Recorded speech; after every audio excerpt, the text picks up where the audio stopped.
Is it better to master more complex rudiments before jumping into sprees like this? What most people end up doing when it comes to rudimental stuff is they will spend like 90% of their time working on these chop exercises. So they're going to learn like Blue Devil's 99 shopping spree, and they're going to work on Susie and learn how to do VK 5-4 spree. And then they spend maybe 5 or 10% of their time actually refining their technique, etc. What I recommend doing, spend about 50% of your time on these technique exercises. Just going slow, really refining the technique, playing a nice relaxed, loose sound quality. Even though I can certainly play some of these stuff like triplet diddle at 200, I will practice it at 40, and it helps me improve over time. So spend about half of your time working on these technique exercises. There's 117 of them. It'll keep you busy for a while. Spend about 30 to 40% of your time working on grid variations. If you are new to drumming or an intermediate player, spend most of your time working on the variations where it's a rudiment on one. The rudiments that you should focus on: diddle on one, flam on one, cheese on one, drag on one, and a flam 5 on one. You don't need to worry about like being able to do a book report like backwards 2-accent grid. You don't need to worry about that right now. That's about 30-40% of your time. Then about 10 to 20%, lean more towards 10, work on these chop exercises, the stuff that everybody spends all their time working on. If you actually want to make the drum line that you want to make, they don't care how fast you can play the snare lick or the shopping spree or whatever. What they care about is how consistently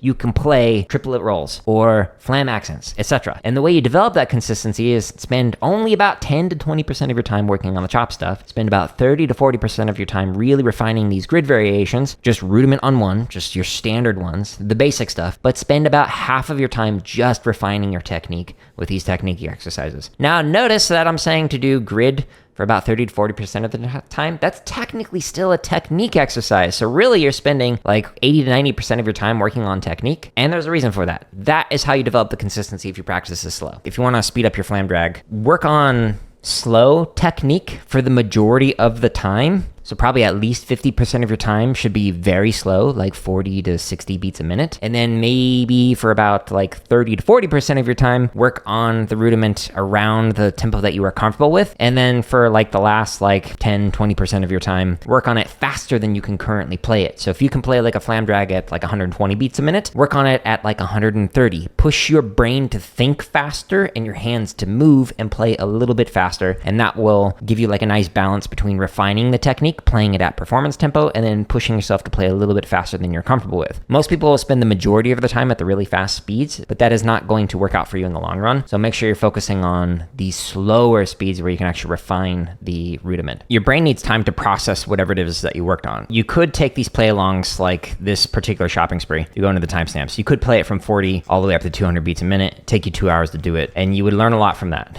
If you could play it at 200, cool, I want to see the video. Instead of working on something for like an hour straight in one day, it's actually better to spread it out over multiple periods of time, so that way your brain has time to process it. It's specifically when you sleep. So you need good rest in order to actually process the things that you learned and that you're trying to improve, which is sometimes why when you just like sleep on something, you wake up with an answer to a problem, or you wake up being able to play faster, like paradiddles or whatever. That just has to do with the processing time in your head. So if you spent like an hour going through this particular play along and you just worked on this in one day, that's not going to be as effective than if you were to spend like 20 minutes today, 20 minutes tomorrow, and 20 minutes the next day working on it, because it distributes that processing over time and it allows your brain to kind of like hit refresh. So if you want to prepare for an audition for a drumline, one of the things that I recommend doing immediately is to memorize the audition packet as quickly as possible. The next thing that I recommend doing is to get lessons from people who are either currently on the line and or the instructors for the audition. So that way you can see specifically what is it that they're looking for. Getting those little nuances. Sometimes if you watch like lock clips of the way that a drumline played the year before, that can help you out. But what if the instructors change? Or what if the instructors decide to change their technique? If you look at like 04 Vanguard where they were playing with the tilt, and then 05 Vanguard where they're playing match grip on snare, that's very different. And if the instructors change, then they're going to have different approaches, etc. So get lessons from the instructors. It could be like once a month. You could even do like every 2 weeks where it's like, I'm going to get a lesson from like the center snare, and then 2 weeks later, I got a lesson from the instructor, alternating between them. More perspectives on things to practice and like the things that you can refine, the better. If you want to get your double strokes really clean, should I practice slowly and go up by 1 BPM? Yeah, there's actually a lot lot of ways that you can do that. If you go to the home tab, we've got the drumming, the gaming, the computer science stuff organized here. If you just click on the header for this, it shows you all of the drumming playlists and whatnot. This one right here will give you several hours of tips on how to improve your drumming and whatnot over time. The videos that say members first are scheduled to release publicly, so those will come out for free soon, so stay tuned for that. In terms of actual exercises, you could just sit there and practice like rolls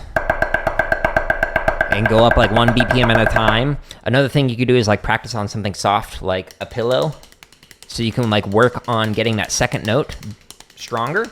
Another thing that you can do is practice with heavy sticks. Like these are the rudiment hammers, so they are chopsticks. They're extra heavy. Another thing that you can do underneath the technique playlist, fast, slow, fast. Start off at like 100 beats a minute.